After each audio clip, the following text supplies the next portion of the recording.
Hello, everybody out there in Radio Land. Thank you for tuning in to Podcast Beyond number 441. You're listening to Biffy, Goofball, Jimmy, and the Stiffies. We're all down here at WKKMR QO 2 FM. The number one place for all your sports ball talk. They got basketballs now. They're back. I don't know what you're saying. Hey, everybody, welcome to Podcast Beyond. I'm Max Scoville. Joining me, Marty Sleva. What? Alana Pierce. What? And Zach Ryan. What? And Biffy, Stiffy, Goofball, and the Jones. All right. So we were at PAX East all weekend, so our brains are currently made of Sports, apparently. that weird little packet of oil that they What are you come wearing? in some suits. What are you wearing? What? Are you wearing Huh? a Pangas hat? Yeah. Some company sent us hats that say Pang Adventures, and I went over with a marker and wrote Pangus because that's very- how we say very a certain type of genital. That's how we say penis. Yes. All right, so This is a weird show. yeah, we're off to a great start. Brian's not here because he got stuck in a culvert looking for coins, as he's prone to. Yeah. The boy What does. about Andrew? And Andrew, well, Pennywise got him. Oh no! Yeah, the clown? everything floats down there. Tim Curry? So yeah, I don't know Yeah. what's happening. That's from from the It. film It. yeah. Oh, Which I is know based It. on a book also I know called it. It. Yeah. So yeah, we got You know to it? Yes. we got to see a lot of people who listen to the show, a lot of damaged individuals who stuck around to listen to our horrible ramblings. And, Yeah, that's true. Thank you everyone who came up and said hello to us. That was really cool. Yeah, that was amazing. That's- Anyone who came to our parties, anyone who came Yeah. to our panel, anyone who stopped us on the show floor, that was really incredible. Honestly, Yeah. it's one of those Yeah. like recharging moments where you're like, oh, no matter how tough works Yeah. gets, that's really cool. I mean, I've covered PAX a lot of different times for different outlets, and covering it with IGN is definitely like interesting because we send a lot of people, and we also don't really cover everything just because it's like we typically focus on bigger stuff, and PAX is fundamentally not a lot of big stuff, so it's really. I think the best part is just kind of seeing everybody. That's kind of always how it's been. Yeah, I mean, it's such a different show for us, too, because I feel like we spend the majority of the year planning for these shows that are strictly for the industry, like E3, you know, and so, Comic-Con, like, yeah. yeah, exactly. I mean, Comic-Con is a fan-driven Yeah, I guess event, that's like true. PAX is a fan-driven event, but I feel like PAX is the most fan-driven event, you know? Yeah. And even It's more so for the at community. exactly, and like even more so at PAX East than Prime, I think, these days. Like, that show is for the fans, by the fans. Yeah, it was so crazy. Like I was at the Square Enix booth, and there were people were lined up to play the Final Fantasy Platinum demo, and I'm like, that's for free. Yeah. Yeah. On I don't- PlayStation and Xbox, but I'm like, people are just excited and like. I mean, Right. I think it's the idea of getting to play it together. Yeah. And my favorite experiences at PAX is like if I have a break between panels or seeing a game, I will just go to the console room and play Smash Bros. With people I've never met before. Yeah. Almost every single PAX I've Yeah. done that. You and mean it's so PlayStation much All fun. Stars, right? Yes, of course. PlayStation All Stars.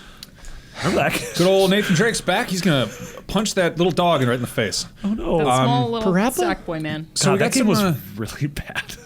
Really, I always thought it was like, okay, I actually never played it, but I always heard that it was fine. all right. Well, wow! You really, Thank you, Zach you really gave Ryan. up halfway through that one. I don't know. yeah. Seemed like it got mostly favorable reviews. So let's talk about some of the fine. cooler stuff we saw at PAX. You guys checked out Outlast 2, right? Yeah. Yeah, that was one of my favorite things. Yeah, one of the things that I keep bringing up is that they had this house built in the middle of the show floor, which was all black, and then you would walk inside. There's a pretty long line, and there were 3 separate rooms that would then be like curtained off behind you. So it was like basically giving you the atmosphere of what it would be like to play a scary game alone on the show floor, but with the added spookiness of people either side of you screaming every now and then. Yeah, and us having to share headphones. Yes, we also had to share headphones. Yeah, did that like completely diminish the spooks? No, we still got Actually, spooked. no, we still got Yeah, pretty we still got spooked. pretty Yeah. spooked. We're both cowards. So Well, I, yeah, that's true. also that. Yeah. I thought the setup was particularly impressive, but the game is also really similar to the first Outlast, which is kind of what I want, but also really disjointed. Yeah, we played probably like 15 or 20 minutes of it, and the demo hopped around really quickly between different types of horror. Like it started out, you're this journalist looking for his wife who disappeared after a helicopter crash, I believe. Wow, I wonder where she went. She's probably dead. Probably, yeah, helicopter crashes. One of the leading causes of mysterious disappearances.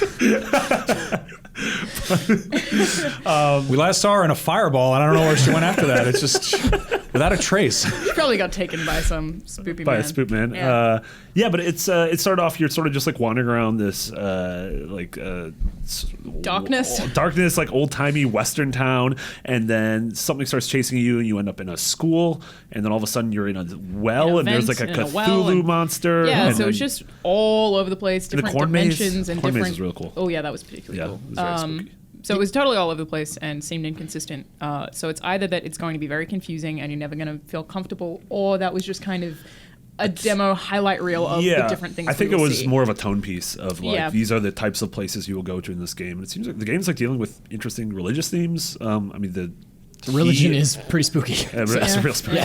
Like the T in Outlast is an upside down burning cross in the logo. So it's pagan and racist.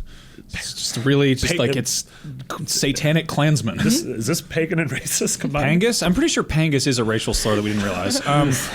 So I played a little bit of the first Outlast, and one thing that just immediately pissed me off a whole lot is it was in an abandoned mental hospital, which I think is one of just I'm immediately just like, this is the stupidest cliche. Yeah, I mean, it's still cliche, I think. I mean, the mental hospital is a super lazy trope. It is. I hate it because it's sort of like hospitals. People are scared of regular hospitals. Yeah. Make a modern hospital. Make hospitals that look like present. I think we're talking about this. And I think like The Darkness did a pretty good job of like having a psych ward that was like unsettling. Hotline Miami had a sequence with that, and it was like just. I think the kind of the sterile clinical sort of like. That weird teal colored stuff, and like the beginning of the Phantom Pain had this pretty well. Yeah. But like to have those stupid Victorian wheelchairs. That's what I was just gonna say. The amount of games where a wheelchair has rolled towards me, like even BioShock Infinite did that. Yeah. Like it's so many games that just use that little wheelchair and the screechy noise, and it's just coming out of a black room. It seems lazy. God damn Yeah. it. I mean, it's effective, but it seems lazy. I mean, Outlast and Daylight both did that, and then there was Evil Within had that. I'm just like, I'm kind of like, I'm more interested in Outlast 2 just on the basis Evil Within did it kind of creatively, but I would still say that Outlast, I mean, the setting, because the most recent horror game that I have played was The Evil Within, the settings are very similar. I was playing The Evil Within like 2 weeks ago, and there's still like creepy country-looking places and crops. Like a lot of it is super similar to that, but I think that Outlast presents some other really interesting things, like the use of the camera, which it has a limited amount of night vision, so you have to decide when to pick up batteries, when to look, or when to just have everything pitch black so you can navigate. Yeah, I'm not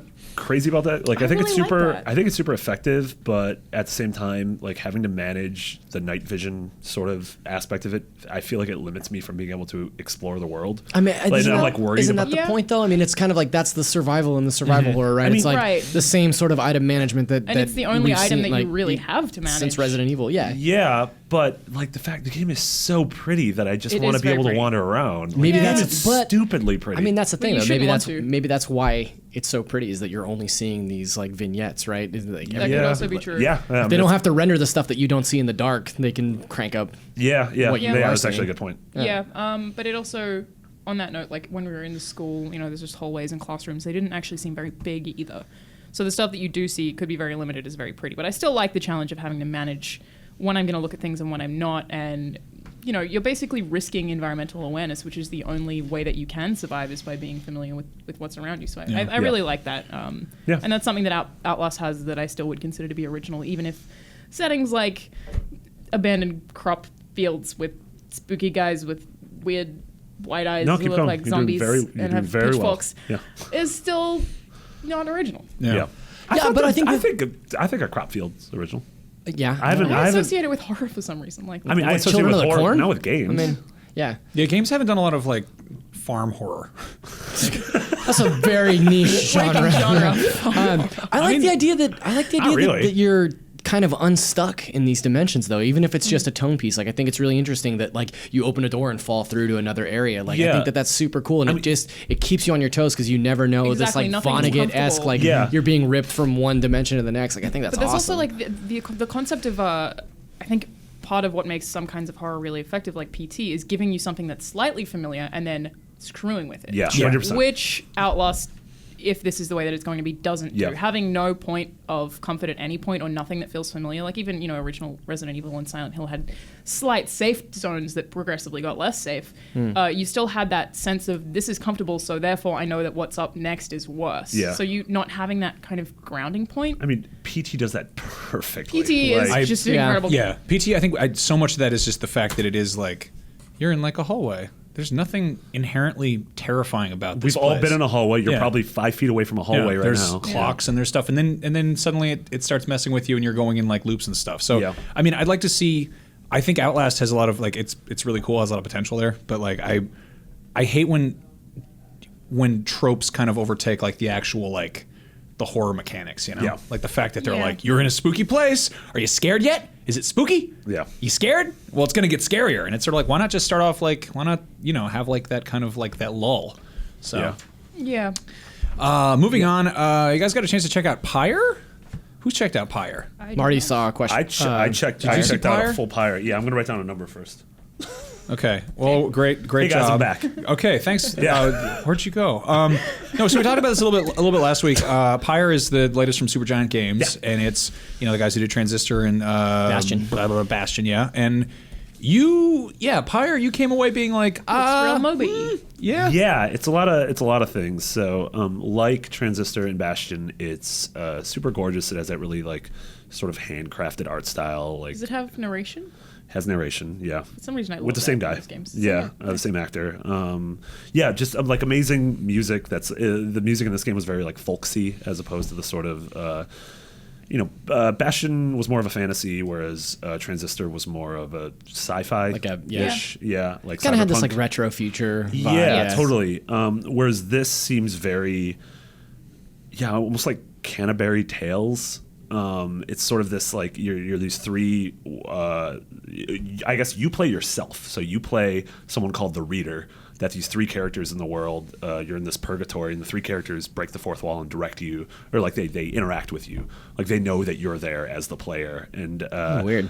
So the game's sort of broken in half, and half of it is sort of like a point-and-click adventure game where you're looking around. You have this caravan, you're looking around and managing your inventory and exploring the story. And it has a really interesting thing where when characters are talking, certain words will be highlighted, and you're able to sort of continue the conversation or almost click a hyperlink and learn more about what that proper noun is in the world, like what that person, place, thing, That's really interesting. event is. Yeah, which I think is really cool. Yeah, that's such an interesting way to build a world. Like, And it's interesting because sometimes you go down those rabbit holes and then there are choices like branching trees, and so it's like, well, I could have just glossed over all this and went to the action, or I can dig deeper and get a more personal story. Like I went down this rabbit hole and they started talking to me as the player, and they were like, Reader, how should we address you? And it was he, she, or genderless. Oh, wow. And like you could choose that, and then that's the pronoun they'll use when they're talking about you, which I found really interesting. That is really interesting.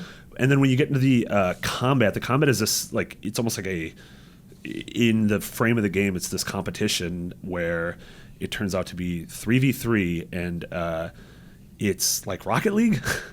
It's like Transistor meets strange. Rocket League, where you have your three characters and they're guarding a goal, and then there's three other characters who are guarding their goal on the playing field, and then there's a orb in the middle that is a ball, ostensibly. that's usually what an orb is. Yeah. A ball? Yeah. No, not there's Spherical. there's square orbs. Scorbs. Yeah, it's a square orb. Not sure about that. No, it's the verse. There's spheres and squares. There's different types Fears of and squeeze. What? But yeah, you Is it real time or is it? yeah, it's real okay. time, but you can only control one character at a time, and so you and there's like a small one, a medium one, and a big one, and they have different skills, and obviously the small one moves faster, the big one is stronger. But the whole thing is you get the ball and you're trying to get it into the other person's goal while they're trying to kill you, steal the ball, and get it into your goal. And you're swapping characters, and it seems weird. It totally seems weird. So I love Bastion and Transistor. Yeah. This doesn't sound interesting to me at all. It is absolutely interesting though. Yeah. That's the weird thing, is it's terrible to describe. Like Just I hard still to don't know how to explain. describe it. I mean, I And- guess Transistor is hard to explain Yeah. too. Yeah, that was the craziest part. Is I met up with Marty right when he was coming out of this demo, and I said, "Well, what is this game?" And he's like, "It's just like this weird mix of like Rocket League and Dota." And I was like, "Oh no, then you hated it." And he's like, "No, I really liked it." Yeah, because I'm not a big Dota or Rocket League fan. And Yeah. it totally like it totally worked. And Damon and I were playing it next to each other, and like every time we would score a goal, like we both got super stoked. And I'm like, oh, I mean, I love Rocket League, Yeah. but that doesn't sound like the setting that I would want to experience a Rocket League. I don't know. I've always thought that Rocket League needed more high fantasy. Yeah, it's weird. It's one of those things, like, it's very hard to explain, and I hope they releasing this as a demo, I think would be really smart. What is the genre of that game? That's the thing about Supergiant games, right? It's like their genre is Supergiant, I feel like. Yeah. Like, I feel like with each game, it becomes more and more. Not that similar. No, like Bastion, you're able to be like, oh, it's kind of like like a hack and slash like Diablo, and then Transistor's like, oh, but the battles have these very much use slow time, and they become tactics and strategy it's also games. Like super intense tactics. Yeah, and like the same thing, like that skill tree from Transistor definitely comes into play in Pyre, where it's a very in-depth, like each character has this like insane tree where you're like, do you want to? Is this where we were talking about Transistor the other day, where it was like you can totally mess your game up if you don't allocate your points like 10 correctly. hours at that game and then be like, I hate it, and it's like you hate it because you didn't make the right decisions, but it never told you what decisions to make. Totally, yeah. Maybe not 10 hours, but it's still like that game has a 100 solid hours. learning curve. Yeah, more like 100. Yeah. Sorry. I was thinking more like 4, but All right. Transistor was the world's first 400-hour game. Yeah, that's not true at all. Yeah, that was thank you. F-Zero. That's a good point. Okay, so another game you guys got to check out was Let It Die, which is Suda51's new thing. Which, like, I've heard weird tidbits here and there, but I didn't actually see this in action, and I heard that it's a little bit. It's like if Suda51 did Dark Souls, and it's free to play. Yes. You played And this there's a and you- Grim Yeah. Reaper with 3D glasses on. True. Yeah. So it's you. Salt. Yeah. I mean, true to form, as a Suda-form. As a Suda51 game, this game is weird as like it is strange but kind of in a great way. Like, I don't know. I feel.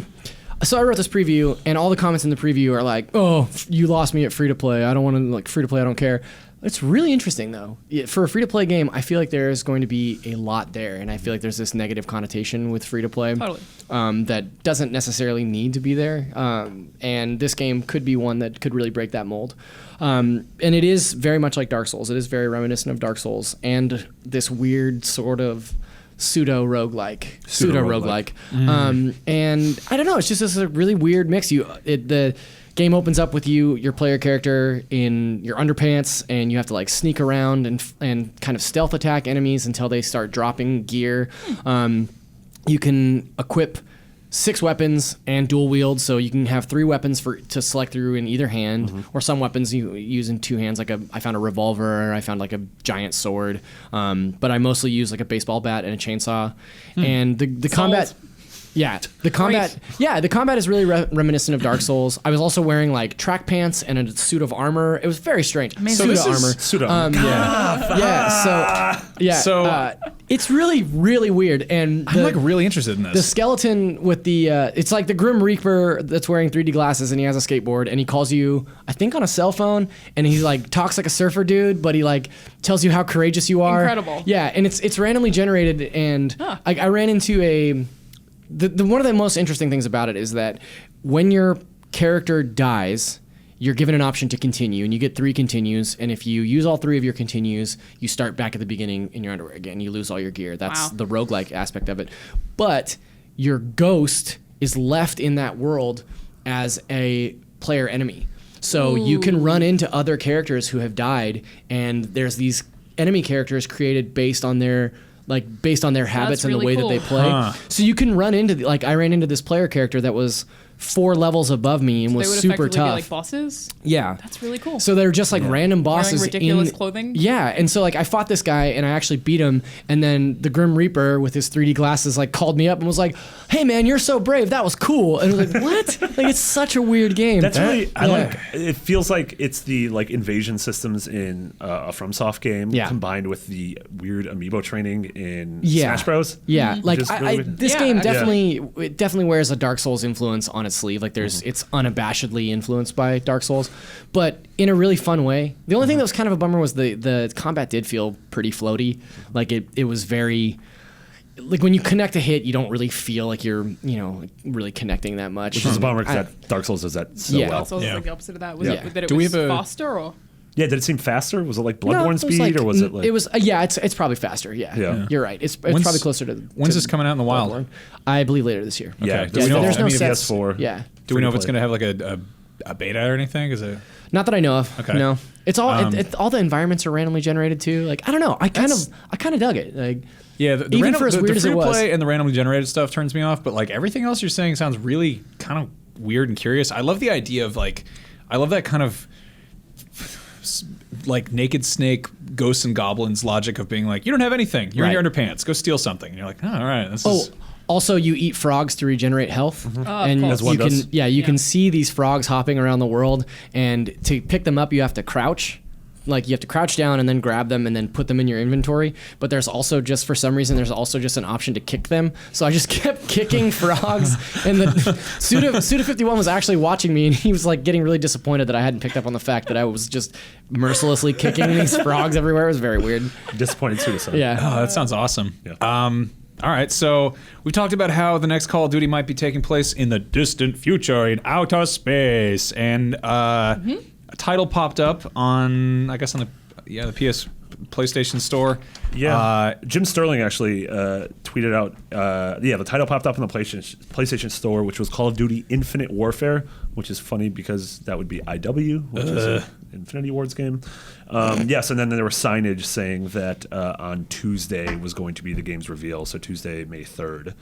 It seems like that listing That's right around the corner. has been removed already. Yeah, but shocking. it looked legit. Yeah. From what we saw. That seems about on track too. They usually reveal the games kind of a few months ahead of E3 or whatever. Like I think Yeah. it's usually at some sort of basket sports competition. Yeah, usually basket sport? Yeah. Yeah. What sort of basket sport? When the boys they get the hockey wands out and they do the Expelliarmus? they put on their knife boots. Yeah, They knife go, boots. they go Oh, that's blazing very around on dangerous. the big arena. Blaze of Yeah, Steel. that's how they announce new Call of Duty games. Yeah, that's true. I've literally never seen the show sports in my life. Yeah, I've so I don't know. DVR'd it. I'm waiting to binge it. Yeah, I mean that's a curious thing. Sports gets really good in like season 3. I feel like Call of Duty is rapidly mutating into something that I care about more, and that sounds so weird coming Yeah. from me, But the fact that they did have like the neon green robot boys jumping around doing parkour stuff, and they had like Jazz and Jeff Goldblum fighting zombies. Oh, the zombie mode was so good. It's so weird, and it's like everyone's like, "This Call of Duty sucks," and it's like, yeah, but like, I mean, like, I think a good thing to compare it to would be like One Tree Hill. You guys ever watch One Tree Hill? Yeah, of I course did. I did. So like, I didn't watch One Tree Hill, but Plus Buddy did. I heard that about season 6 they thought they were going to get canceled. Yeah. and they were like, "Oh, screw it, who cares?" And they just started writing all kinds of weird stuff with like sex tapes and Yeah. like misery and time travel and just like Yeah. didn't make any sense. Yeah, and they then it added a just got- second tree. Yeah. And the second hill. They pushed a second hill up against the first one. It looked like a butt. Yeah, like I don't know. I kind of love that. Like, screw it, nobody's watching. Let's have fun. Yeah. Like that kind of. I think when you're out of ideas, that's when creativity often comes Yeah. more I readily. mean, Call of Duty is really not my kind of game, and I don't know what it would take for me to be interested in it. Dogs. No. No, that one it's, game had it's dogs. mechs fighting in space. That's what it would take. Yeah. That's it. All I God. need is some mechs in space fighting, and then I'm like, done. I'll play God, it. yeah. Like if Call of Duty Gundams? Yes. God. Yes. yeah, that'd be Yes. awesome. Thanks for not calling me Aren't out you about just- mispelling or mispronouncing Gundams. Yeah, no No, problem. that's the correct Aren't you just talking about One of virtual my lawns? most favorite names is Jundam Wang, Shut up, one? Wang. I was kind of hoping. Dark and Bowels, Sailor Man, Just let him get it all Sailor out. Man? I was kind of He's hoping gonna yell that, again. We know Yuki Hakusho. the hell was that? Is that you? Yu Yu Hakusho. Yeah. What? So there's got it. Ghostbusters. Oh, I thought you were still making up names. No. You know washcloth? I'm done. All right. Okay. Jesus. Anyway. I was kind of hoping that a Call of Duty in space would be like have a Moonraker vibe. Poopy Koopy. Was that fully That was Cooley? Fully Cooley. Oh, I got Yeah. that one. But I Man, I mean, a Moonraker vibe would actually be awesome. like a weird '70s take on Yeah. space combat. Moonraker like- vibe sounds like a sex toy. It Yeah, I absolutely got- is a yeah. sex toy. No, God, Store it in the rope closet. if Call of Duty, if we start getting stuff that was like Infinity Ward's level of attention to detail, but in like like retrofuturism, that would be so cool. Yeah. It would be really cool. Because God, I would they love- can do historical stuff really well. They Yeah. can do speculative future stuff really well, and they can do like modern real life stuff really well. But we've never really seen them like aside from doing like Black Ops or something like. I would love to see what a kind of sort of tongue in cheek James Bond game looks like. Yeah. Yeah, Something that no would one be really cool. no one lives forever almost. Yeah. Yeah. That'd be really cool. I mean, the most common complaint about Call of Duty is that every single game is the same. And I can't comment on that because I haven't played every single game. I don't even know if the people who do comment on that have. you're not even sure if but- those are comments. I'm not even sure if was I dreaming all of that? I don't even think the camera's know. Where am I? But I But, did a lot of drugs. I don't know if with annual releases they can ever really dramatically change things. I mean, I don't with know the if that's- the three studio system they have, I mean, we think it's they can. it's annual Why haven't releases they? in that there's something that's called Call of Duty gets released every year, but those are feel like it's a 3-year development cycle. I feel like the last one really shook it up. Like, Black Ops 3? okay, the one before that. Advanced Warfare. Advanced Warfare. Yeah. Right. With Spacey? So yeah, because I like that one. I had a Max lot of and fun I with were that. talking about this actually before PAX, but we both really dug Titanfall. And it was I like Titanfall. yeah, Titanfall, super cool. Like some really interesting ideas, just not enough game there. Totally. And I think Call of Duty saw that and was like, hey, we can crib some of those notes and put them in our game. And now we have Call of Duty with rocket packs and wall the running wall and all running this was stuff. totally yeah, Titanfall yeah. inspired. You gotta let you pilot a gum bomb. yeah. Goldblum? yeah. Goldblum wing? Giant Jeff Goldblum robot. Yeah, Mobile I suit think Goldblum. I think that was a good example of them trying to shake it up some, and it worked. Like, Yeah. I mean, Cool. if this has space robots, then Yeah. it should. I like how we just made the We've decided leap our that's own. what they're going to make. There's some robots in there. It's probably it's probably be. I don't think Well, it's game. I don't think think I it read has that it was going to be space like planes. I don't think it has robots. in people it, were yeah. expecting it to be like Battlestar Galactica. Yeah. I just want to. I don't know. I'm always excited to look at something new, even if I don't wind up falling in love with it. It's like it's. I mean, as long as it's new. That's yeah. the point. So, Yeah. what if they just take that same dog from Ghost and they put him in space and it's like. Oh, Yes. Space Ghost? Yeah. So we got a cool comment. Sean from the UK said, "I would like to suggest a topic of conversation." Absolutely not. But then we read the rest of this sentence. What does the future hold for local multiplayer? And I said, okay, maybe we should talk about that. yeah, that's Thanks, good. Sean. So yeah, that's a big thing. We kind of saw this like in the AAA space. There's been kind of a decline in local multiplayer. Yeah. Like Halo shifted out split screen, which was first Halo game that I will ever not play Blasphemy. is Halo 5 because that Yeah. game is a co-op split screen game to me. Some of like the best co-op experiences I've had have been powering through the Halo games. Yeah. Even did it with the Master Chief Collection. So it's like Yeah. the fact that doesn't have split screen is just like and an outrage. it sucks, especially because Dead now Space, we're man, I finally wish Dead Space 3 we're had have had finally at a spot where like people have TVs big enough that is something you could do. Yeah. Like, Yeah. the fact that we're playing GoldenEye on like with 4 players on like that's like playing on a postcard. Yeah. Yeah. And you're sitting in this crappy CRT TVs. Like we're going into the age of like 4K TVs when theoretically that's just you could actually do that cardboard tape thing to not screen sheet and it would work. Little known fact. The reason why Marty's glasses are so thick is because of all the hours spent in GoldenEye multiplayer. That's true. Yeah. Yeah. I killed the man in the facility. You actually your glasses are also sort of vaguely you tinted. spent that long playing GoldenEye have- and you only killed one man in the facility. Yeah, but he was a real man. He was a real man, and it was So a, his blood's on my hand. and it was a real facility. So That anyway, seems unrelated. Also, you should leave. I think that we are sort of in this awesome age of a renaissance of local multiplayer making Yeah. a huge comeback. There are some fantastic like local multiplayer games out there that are just weird little indies, and they're Yeah. made for like Screen being, Sheet? Screen Sheet is one of them. Yeah. That is a game entirely based on looking at your friends' screens. That's one that we put on pretty much every party we have is Nidhogg, which is a Yeah. jousting That's great. game. If you've never played this, just take the plunge, throw the $15 at or $10 or whatever, and it's the most weird minimalistic fencing game. I hope to God that they someday add more stuff to it, but Yeah.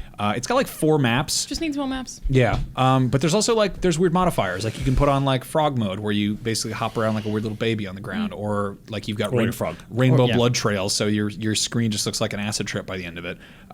It's also like most recently like Broforce is really good. Broforce Yeah. is fun. I mean, Towerfall. That's called Towerfall Towerfall is great. is killer. Did you guys play Runbow? no. Runbow's super fun. Runbow's Yeah. really cool. Runbow is like a weird endless runner mixed with Smash Brothers kind of thing. Like you played on, is it on Wii U? Yeah. I think. And we played 8 players, right? yeah, and you can play up to 8 players, and one person controls the color of the background, and whenever they select a color, all the platforms in that color disappear. So you can make people plummet to their death by cool. selecting the color that they're about to jump to. Like, Yeah, it's I mean, really the neat. Wii U is still definitely supporting that, but unfortunately, We're not nobody supporting it else on is this supporting podcast, though. Nobody is. Yeah. Is the problem. Yeah, so you it's, stop talking about that grandpa box this instance. I went from like how great Halo is to the Wii U, and it's like, well, Beyond. But no, like there is some stuff that I just feel like it's worth bringing up and recommending it. Like Duck Game is coming to PS4 soon. Yes, Duck I'm Game so is- stoked for I'm- that it's a game about a duck. It's so much fun. So this is Didn't that start on Ouya? No, that's the tagline. It's a game about ducks or something Oh, like you're that. just being sarcastic. Well, Like, it oh, also Duck is- Game, the video game about Wasn't that like an Ouya exclusive? I think it originally? was, and then it was on Pretty sure it PC, was. and then it was on Don't say that Xbox One. word. It's finally coming to PS4, and I'm like, I will be absolutely buying a fourth controller for this for dumb parties because it's like, it's so much fun. It reminds me of a cross between if you took like Worms World Party or Armageddon or whatever and coupled it with Smash Bros, but didn't balance it because you didn't feel like it, and the level design was basically intentionally cruel and ironic. Yeah.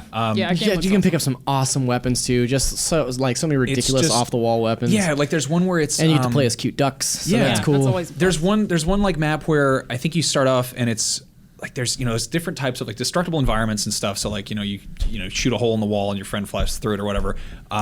There's one where I think there's only one weapon on the entire map and it's a grenade, but like the entire level is made out of like exploding barrels. So the only way I think you can like only win by basically blowing up everyone else, and it's like the match is over in like 13 seconds or something. Yeah. And then you're just like, okay, so like there's a level of chaos to it, which is just that's awesome. super duper fun. But in terms of like AAA, when not really getting a whole lot of it, the most multiplayer games I played this year would be Rainbow Six Siege. I play that fairly often. But that's not like local. That's not local. Exactly. though. That's Yeah. the point. Is like that's the angle people are going for, and Yeah. I don't like it. I really, I don't know. just really like playing split screen co-op. all the Yeah, time. I like. Did you guys play Monaco? Came out like yeah, a year a or little two bit. ago. That was pretty cool. It was That a was- 4-person. It's a heist game. Yeah. And you each have a role, and it's just like really top-down, minimalistic. Yep. Heist game. I had so much fun playing Rainbow Six Vegas. Yeah. Split oh my screen. God, Vegas was amazing. Vegas, baby. You'd like I just bob. choose which entry point, and you'd both breach from different doors, and like just That's what I'm talking organizing about. that in this. Go on. I'm sorry. Organizing that from the same room, like when you're there together, trying to figure that stuff out, is super fun, and I really miss that stuff. Why do we think that the charge on this local co-op is being led by indie developers? How come this isn't showing up more in AAA games? Because it's I don't know. too expensive to make AAA stuff at this point. And I think that the demand for like AAA multiplayer is primarily going to be like it's going to be online anyway. Like Yeah. people are going to play. I wonder if it's just they want more people to play online because then they have advertising. You're selling more copies of the game too. Yeah, selling more copies of the game. I mean, I always had a theory that that's why EA was doing it. Yeah, I mean, traditionally, local multiplayer hasn't been AAA. I don't know, like if you're thinking back to, I mean, yeah, there's stuff like GoldenEye and about Halo and GoldenEye, yeah. stuff, but I don't know, like I mean, Back N64. then, games only went to AA. I mean, so. but when I think of PS1 and PS2, I don't think of multiplayer No, with the that's two true. ports and everything, Yeah, and that's like true. I don't think of multiplayer when I think of those consoles, I mean- as opposed to N64 and GameCube, which Yeah. were totally multiplayer. Yeah. I don't know. I mean, I guess like local co-op was. I feel like it was almost a side effect. I mean, you're going back, there's plenty of exceptions to this, but I feel like it was something that became more popular kind of when it was an offline version of an online mode. Like it. Yeah. Yeah. I mean, the fact that you have like Call of Duty local co-op or Gears Halo is local co-op. Yeah, Gears 4 And Gears does, 4 does which too, is Yeah. was a big announcement. Yeah. So you're gonna play that game now. I don't know. I Anyway, absolutely am. but yeah, like I'm a big fan of like the weird party game stuff because I typically don't really play like co-op when it's just me and one other person or whatever, just hanging Yeah. out. Like I really love like when there's an actual like social element to just like gathering around a TV and just Yeah, and I even like playing single player games in a co-op way. Like having two people play a story-based game and just swap the controller. It's Yeah. something that I really enjoy doing. I would rather do that than play local co-op any day. Like Really? That's totally. yeah. I mean, we're seeing some of that stuff from PSVR. Interestingly enough. Yep. Yeah, And, that's true. Like there's in what's it called, virtual worlds or PlayStation Worlds. Yes, VR Worlds. Yeah, VR Worlds. There was that game. I think a bunch of us have played where one person's wearing the headset and they're like a kaiju, and the other people are playing on the screen as these little things trying to like avoid them. Escape it. Yeah. And so that's an interesting form of we've talked about VR for hours on this show, but Max and I played Keep Talking and Nobody Explodes. Oh god, that's so much fun. Yeah. Which is great. Yeah. Co-op, but it's pretty sure that's coming to PlayStation. I don't know if they've announced that, but I would I'm guess pretty sure that it's it is. coming. PSVR. But yeah, like that game, if you've never heard of it or checked it out, it's one person is in VR and the other people cannot see what they're looking at. The person in VR is supposed to be disarming a bomb, and it's a bunch of like random like nonsense buttons and wires and stuff. And so you're being like, everyone else has this like 10-page bomb like manual. a physical actual manual, and it's you have all to read like through, and you're like, what are you looking at? What does it look like? There's an awesome video of Max and Brian playing this at GDC last year, 2015. Yeah. And that was, I think, the first time that we saw it, and it's just one of those things that's like, it's such a different idea for a VR experience. What if the person with the headset was watching a Frasier rerun though? That'd be pretty weird. The other people were trying to tell him to disarm the bomb. bomb, and you're watching Niles drink a Pinot Noir. That'd be really bizarre. Yeah, that'd be a good prank to pull on your friends. That's very. If you'd like to tell Marty about how much more you want us to make Frasier jokes on this podcast, it wasn't a joke. You hit it up on beyond@ign.com. The dog's name was Eddie. Patrice I am the Desolé. big one, Bitey. Patrice Desolé has gotten his rights for 1666 Amsterdam from Ubisoft. This is a game about the Dutch masters and their cool pilgrim hats, and how they are on a mission to invent cool new cigarillos with the help of their good friend Rembrandt van Riesenen. I don't know what this game is about. Okay, I was like, is this real? That was one of the 5 Beyond Liza show. So Patrice Desolé, who is most notable for creating the Assassin's Creed series, left Ubisoft. Oh, it's about a man who stabs other men. In the last one, you could be a girl who also stabbed other men. Oh, that's cool. Yeah. He sort of had a falling out with Ubisoft. He started making this game called 1666 Amsterdam with THQ. And it was sort of R.I.P. No one really knows. Yes, well, no one really knows what the game was about. It's with the 666 at the end. It was about like the what's Satanism? Cool. Dutch Satan. What's the original working title? The Satanic Bible, all that garbage. It's about a Satan that rides a skateboard and has 3D glasses. No, that's on. a different game. Nice. No, you were thinking of the Frasier game. Oh, right. And so, but yeah, when THQ inevitably met their demise, Ubisoft picked up this. Stop saying RIP every time I say it every time someone says THQ. Rip. It'd be weird if every time someone said RIP, you said THQ. It'd be like, my dad died. That's just insensitive.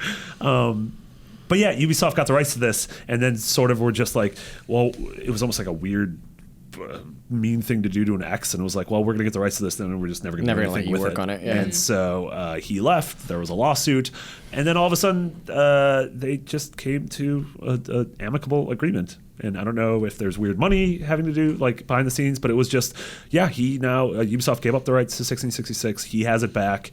That being said, he's currently working on a game called Ancestors, which is an episodic game about the history of mankind. Wow! Holy crap! Where you start off as like a Neanderthalman. So it's like a more linear Assassin's Creed. Yeah, but like legitimately linear, where like you are a Cro-Magnon. And then by the end, you're probably like a cool star baby, like in the hit film 2001's. Wow, Hot Rocks. That sounds nuts. Yeah, Hot Rocks. Hot Rocks. Whoa, Hot Sounds Rocks. pretty cool. Yeah. I don't know. Like I've seen little bits of concept art for this, and it's I like it when games pull from stuff we haven't seen games pull from before, because they're always going to be sort of borrowing from other things. I saw a Dutch Masters art show a while ago. Dutch Masters are, in addition to being blunt wraps, a bunch of painters who dress like the pilgrims, and they were known for doing a really like crazy stuff with light and paintings. So if you look up like, well, chiaroscuro's right. That's like a Dutch Masters thing. Chiaroscuro lighting. Yeah. but like What the hell are you guys talking about? art. We're talking about art. Open your mind. Get off your computer. No, look at this funny But it is picture. very Look at this funny. funny picture. I don't. No. We're doing a podcast. Put your pictures away. No time for funny pictures. But Close I was this. reading about Patrice Desolé. I don't care. I'm telling them about Dutch Masters, not the blunt wraps. The guys who look like pilgrims. It's also wildly off topic, but that's fine. Yeah. No, it's not. It's not wildly off topic, because it's like this is relevant to the game. This is like a bunch of relevant, yeah. Did Dutch Master create the Dutch oven? What? Heyo. No, That's I don't where know. you do a fart in a blanket. Yeah, probably. I don't know. This game looks like it's going to have this art style similar to that, Yeah. but I mean, we don't really know what the hell it's about aside from the Pilgrim Men hats. Yeah, and then, and he. I mean, the fact that several companies have transferred the rights of whatever the hell it is going to be is interesting in itself. but Homefront: The Revolution 3. But we're not going to see it for a long time because Patrice Desolé is quoted as saying, quote, "I am glad Ubisoft and I were able to come to an agreement that will allow me to obtain the rights to the project 1666 Amsterdam. I will now devote myself entirely to the development of Ancestors: The Humankind Odyssey as my next game with Panache Digital Games." Well, What if it's a Never prequel mind. to The Order 1886? I mean, I would play that. No. What if it No, comes that out would be on good. Play it. January 6th, 2066, and is the best game ever and the last one we ever hear about? What if? Damn, dog. It'd be really weird if just afterwards it was like, why haven't we heard about any games? Like, why did everyone What stop? happened? Jared wanted me to tell you guys, everyone, that Suikoden 2 is on sale on PSN, and Jared insisted that I tell everyone about it. The end. Shout out I can to only imagine. Jared. I can only imagine his level of excitement coming over to you to tell you about Suikoden 2 being Yeah. on sale on PS. Yeah. Oh my god! Spooky oh! Den? Yeah. Did you ever play Suikoden? Nope. Real good. That was the worst Jared Petty impression I think I've That ever wasn't heard. Jared. Yeah, I know. It wasn't Your good. kids, Jerry. Greetings, boys and girls. Jared Petty here. All right, it's time for Barpo Fires, which is what we call it when Brian is not here. Yeah, because he's still in that Barpo dang Fires. culvert. Yeah, we went into the Facebook group, which is facebook.com/ I don't know what the group is. Why do you guys always mess this up? Just Facebook.com/groups. search for Podcast Beyond. Nope, just On Facebook. Facebook.com/groups/podcast beyond. You could also search, but then you wind up in the weird bootleg one where people just try to sell you all kinds of Ray-Bans. They're not real. Don't buy them. Ray-Bans Raving Rabbits? Yeah. Damn it.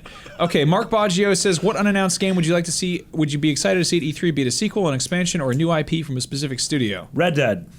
Banjo-Kazooie 3. I mean, what about ukulele though? Yeah, but also This is an Banjo-Kazooie 3. unannounced Both game. Of them. Okay, all right. Zach, what do you want to Zach? see? Come back to me. Go to Max next. Oh, I was like, come back to me. I haven't heard about it. I mean, It's a story about when I get her back. That's I don't know where this falls, but literally go to the next question. Oh, why did she, Stephen A. Villa says, why did she leave me? So I that's think it's just because you're not ambitious enough. The game that I want to see is probably Vagrant Story 2. I would love to see a sequel to Vagrant Story. That's That's never very gonna Vagrants, happen. baby. Vagrants, baby. What about you, Max? What do you want to see? I'd love to see something new with Duke Nukem, be it horrible and awful or just funny. I don't care. I want to talk about Duke Nukem again. Thanks, So Nick. you and I both want to see a franchise that there's just literally zero hope of ever seeing again. I I mean- mean, I also really liked Vanquish. Did anyone else like I Vanquish? loved Vanquish. Vanquish, baby. Stop it! You've made that joke 1,000 times. Works every time. solid gold. Prey 2. Bethesda's got a press conference again this year. I mean, Was that game? For some reason, I thought that game Oh, was like dude. officially canceled. what I heard or what was rumored is that Arcane was working on it. Okay. I don't know. I have no idea. Deadly Premonition 2. All right. Yeah, because we don't know, because Arcane Austin is working. No. Arcane in France is working on Dishonored too. Right. And we don't know what Arcane Austin is working Sure. on. So it would be cool if we got a new Prey. Like the demo I saw of Prey 2, if that was whether or not it was a fake nonsense gameplay. This is at E3 2011. Is still one of like the coolest demos I've seen. Do you go on any cool vaginos like in the first one? All the doors were vaginos. Yeah, that was that's so true. weird. They were. I was like, what? No, were- you're actually talking about Vagina. No, it basically looked like if you crossed like Blade Runner with Zam Wessel's chase scene in Star Wars Episode 2, where they're like running through Coruscant and just jumping all over stuff and like. that One sounds thing awesome, I really actually. loved is there are all these weird ass Star Wars aliens everywhere, and you're going through bars and seedy nightclubs and everything.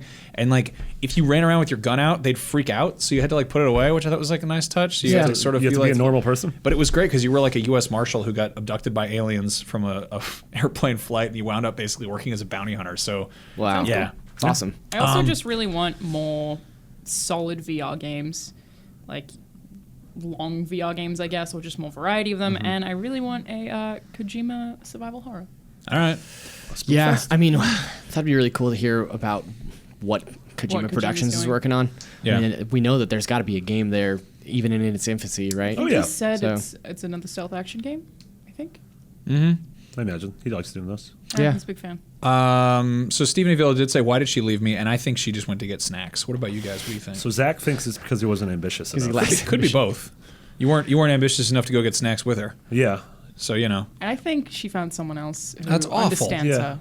I think you didn't appreciate her because you didn't appreciate yourself. David real. Botsola says, best video game city.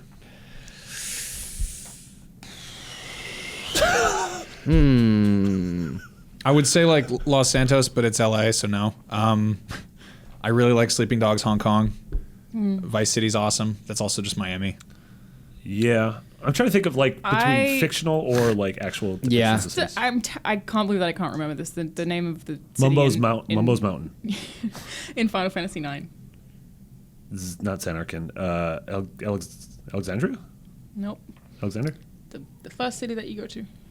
I'm literally playing this game right now. I can't believe I don't remember. It's a beautiful city. Sounds like a forgettable city. Yeah. Boston. Yeah, that's it. I really like Riften in Skyrim. It's a Skyrim. lovely little place. Nice leaves falling and a whole bunch of honey rolls to steal from that big bakery or whatever. Delicious. Bees. What about Rapture? I mean, Rapture's pretty cool, No. actually. yeah, it's an awful city, but it's a pretty cool city in a game. Yeah, that's true. Yeah. Columbia, same thing. There was a lot of Rackus there, though. Yeah. Yep. Yeah.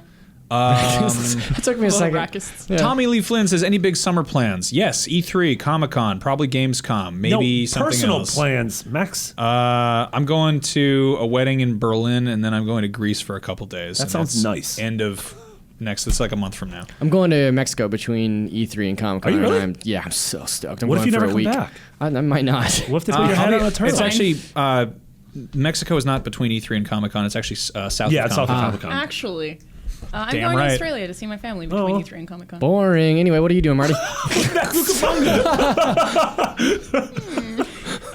I want to grill. I want to go out on the yard with the lawnmower. Yeah, I mean, is that's... it gonna be chilly there? It's gonna be winter, Yeah, right? it'll be winter. Yeah. Does it get cold there? Yeah. It snows, man. Isn't Australia like bigger than America? I don't know, It's like man. the same size. I heard that But most the of the city snow that in I live in is Australia cold. was actually spiders that balled up and made little webs to Yeah, catch no, them that's because of floods. Oh, spider ropes? Yeah, I don't know. Cool Snow spider spider ropes. ropes? I'm not doing anything this summer. I'm Also, gonna my go fall mom asleep in a listens park. to every episode of Podcast Beyond. Hi, Mom. Hey, Becky Flossie Atkinson, which sounds like a Flossie. No, she sounds like a very good runner. Yeah. She Like does. an Olympic Yeah, runner. you're Tattoos, awesome body art, or ugly skin pictures? Discuss. Ugly skin pictures. Well, Awesome body art. I think 3 of the 4 of us have tattoos. Yeah, And and the the other fourth is one planning to get one. Other one Yeah. sleeps with people who has them, so probably Ayo. awesome. He's also planning to get one. That's true. Marty Yeah. is more than just I who mean- he sleeps with. Not much more, though. Planning to Yeah, get a just a little bit tattoo more. is like saying that you're going to be a certain age in a few months. Because what if you don't? It's just Well, No, but that you all metaphor definitely that do. totally Right. fell apart. Because you're going to have to be a certain age. Unless you die. wish in one hand and in the other. See which fills up first. It depends what I He said wish. sweat. Do I gotta write? Yeah. Why don't you go wish for a handful of... Sometimes I get worried because my fingerprint doesn't work on the phone. Also, there was an episode of Beyond where I was typing in the password to my phone in someone order to saw write it. the time down, and someone found my password It was very fun. and posted it in the comments, and I can't get this. I'm sorry for That's the swears. so many All right. swears that you now have to just write gonna down. write a Well, bundle. just, yeah, But sure. in general, yeah, I think tattoos are pretty cool. Yeah, I mean, I have a bunch of tattoos, and I plan on getting several more. Yeah, so. I want to get a tattoos I'm happier with. Some of these need to get touched I up. really and like just, your tattoos, man. they make me, I don't know, they have personality, but they're also... I feel like once you get tattoos, also you always are thinking of the next tattoo that you're gonna Absolutely. get. Like as It's soon as you very get a couple, addictive. you're like, oh well. Okay. I mean, I want to do like a sleeve or two, you know. But it's funny a sleeve or because two, 3 sleeves. it's funny that do you regret any of your tattoos? Because obviously you do. Because No, I don't regret you're my getting one tattoos. removed. No, I'm getting 2 removed, but I don't regret them. I like all my tattoos. I just kind of wish that I'd planned placement better. You know? Yeah.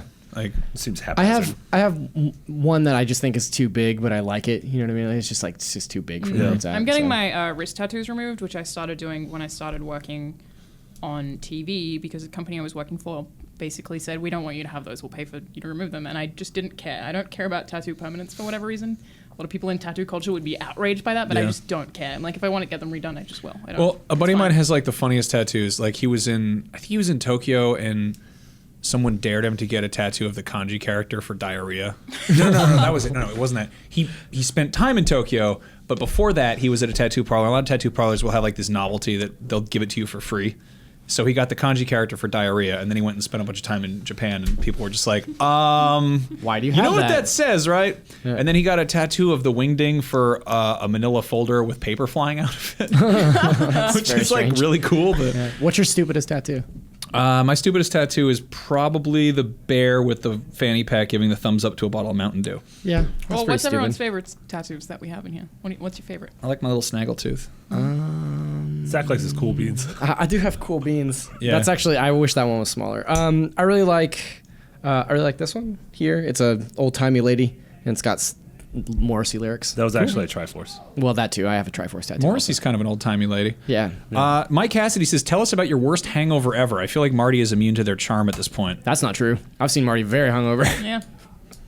Yeah, but I just deal with it. Yeah. Sure. Yeah. I had a night when I was doing soju shots. It's like Korean sake, and I was with my dad, and we did a bunch of them. It was like our brother-in-law's birthday or some. And I woke up the next morning, and I woke up, sat up in bed, and immediately it felt like someone had punched me in the forehead. It was like the worst headache, and I don't usually get headaches, but for whatever reason that did it. And I sat up and I scream whimpered. I was like, ah! And then I just covered my head up with pillows and went back to sleep for 3 hours. And it was just, I don't know. I normally I'm deal with it, get out there and do stuff. But that was physically just what happened? Yeah, I was top 5 hungover after Goldfarb's birthday. Oh man, the next same. day I was completely out of commission. That was not a good day. I'm sure I've been more hungover, but that's the most recent one where I could not do anything the next day. Turns out when we fill a bar with 30 of our friends and know all the bartenders. That was a fun night. I think my worst was I was moving house, so we had a whole house. How's moving house? And moved it. Yeah. So I was moving out of a house, and all my friends, we had a moving out party. So I got trashed, and then had to continue packing up the next day. And I had a small amount of time to continue packing, and I just couldn't stop vomiting. So I was like, okay, I'm gonna have some water. Went and threw it up. I was like, I'm gonna have some food. Went and threw it up. And then I tried eating bread. Went and threw it up. And I was like, I just can't stop vomiting. I cannot do anything. So I basically was just like, you know what? I just have to cop it and sleep for a few more hours and hope that I wake up and stop vomiting. And I did. Nice. Right on. You've done it. Edward Hooten says, what's your favorite cereal? Also, you guys are the best. Cinnamon Toast Crunch and True. That's a real good one. I don't like cereal.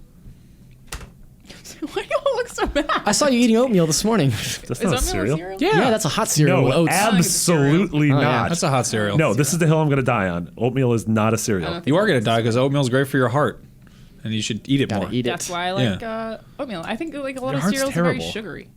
Yeah. That's what's so tasty about it. I like Frosted Flakes. I like Count Chocula a lot because Chocola's real good. I love you guys monster could be cereals. making up all of these brand names, and I would not. Oh my god, I would love to do a game show with you. Count Are we Chocula? lying about this cereal? So there is a cinematic universe. Oh my god, it's so cereals good. based The monster cereal cinematic universe. There's Count Chocula. There's Blueberry. Hold on. Pipe down. There are also 2 that are discontinued. There's Yummy Mummy and Fruit Brute. Yeah, and Frankenberry and Blueberry. I feel like you're telling the truth, Yes, but we I'm are. very unsure. We are. Count Chocula is their leader because he owns the castle.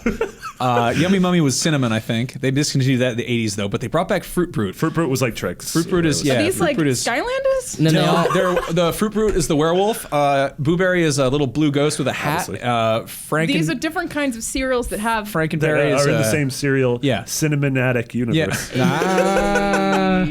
And then they all got together. And did a good sex on each other, and then that's how we got Oops All Berries. No man, that was Captain Crunch was drunk and he crashed his ship into an iceberg and it ripped open. That's actually true. Soggies got on board, Somalian Soggies with AK-47s. I'm the captain now.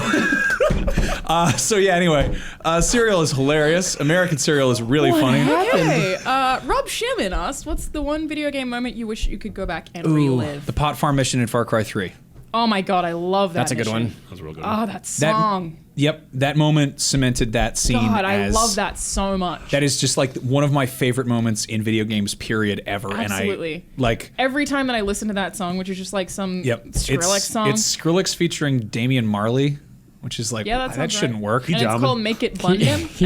Oh god, it's so good. That is such But that I love that weird that game. loudmouth dickhead guy who's I feel like just like a gritty version of Tom Arnold is like, all right, take this flamethrower and go take care of those crops everything up there. starts getting hazy. And it's just it's Yeah, still it's a kind of a pot stealth farm. mission. Yeah, you but- just burn up a bunch of weed and that's you're just so like, good. it's such a good mission. God, I love that mission. Yeah, that's really good. I think one of mine is probably the end of Assassin's Creed 2 when you kill a good this doesn't Pope. count as a spoiler, but I think one there's of a the people statute who of came limitations before on that. was like, she calls you Desmond, and you're Oh, Ezio, yeah. and she's like Desmond, and Ezio's was like, really who good. is Desmond? And Yeah. I was like, what? Yeah. It was very good. I would say Olive Journey I would love to replay that and not know what was going on. And then the end of Braid, which is probably my favorite turn in a game ever. I think the Sander Cohen scene from the original BioShock. Yeah, everybody talks about Would You Kindly as like the most impactful moment in that game, but like the Sander Cohen scene was terrifying and glorious, and like sticks with me to this day. That game has a lot of good moments. Yeah. And then I also, for some reason, like Final Fantasy VIII is not my favorite Final Fantasy game, but for some reason, the moment where they expose the futuristic city, there's this force field that camouflages one of the cities in Final Fantasy VIII, and when you ride this elevator up to the top, and as you're riding the elevator up, you start to see through the force field, and I just remember being completely like taken aback by that because it was something that like I didn't even know video games could look like that at the time, and it's just like amazing to me. The Phantom Pain. Like the Phantom Pain is such an amazing, like the beginning of that with like Man Who Sold the World and just like that's so good. I guess when I was just going into it for the first time and being like, I don't know what I'm in for, and I mean there were parts where it dragged and parts where I kind of do want to go back and replay it, but when that game was still like fresh to me, it was just like such an incredible like. Actually, that game is like.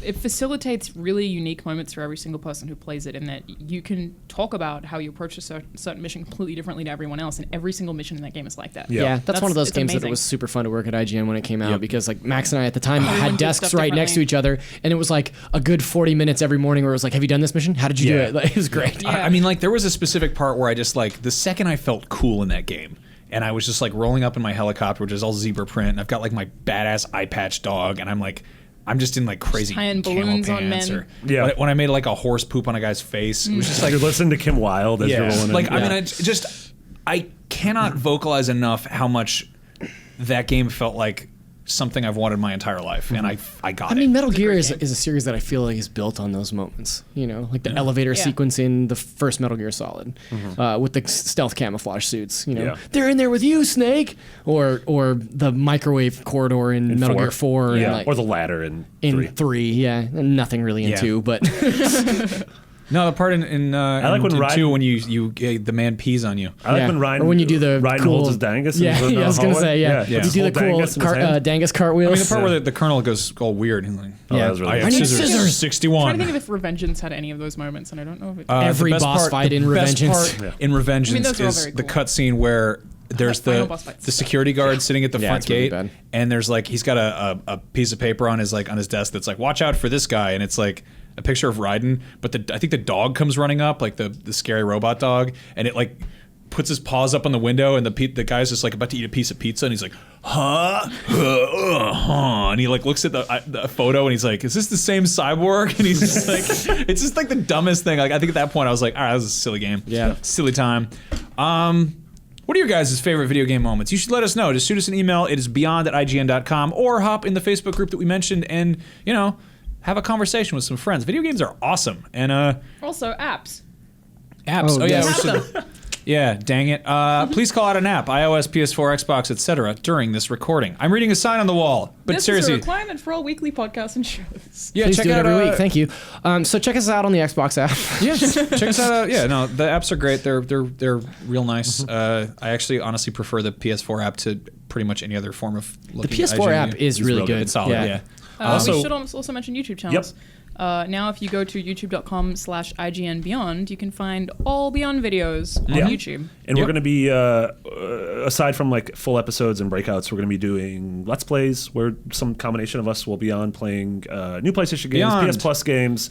That wasn't Beyond retro games with anniversaries, and we're also maybe like Q&As. And we might just do like if you listen to our Christmas episode where we sort of just dug into the mailbag the entire episode, we might start doing those, not in place of episodes, but in addition to episodes. I think it's awful to be digging in the mailbag in mixed company. What's the mailbag in that metaphor? The scrotum. Just like your your junk pouch. Everybody got on board with that real quick. Your darkest dungeon. The orb satchel. Anyway, thank you all so much for listening, and especially if you came up and said hi at PAX East. We love you very much, and Beyond. Beyond. Oh, yeah, we're on Twitter. Find us on Twitter if you want more secrets. Goodbye. I'm at official NBA. Max is at Pontius, the Popes. Zach is at Neutral Milk Hotel. Yeah, that's true. And Alana is at Neutral Milk the Sunshine. Neutral Milk. It's a band. It's a very popular really It's band. not a very popular band. It's an incredible Oh my band, god, though. that's amazing. Yeah. Can we leave? I think we're done. Yeah, we did it. can just go. Okay. Ready? Yeah. 3, 2, 1. Prostate health.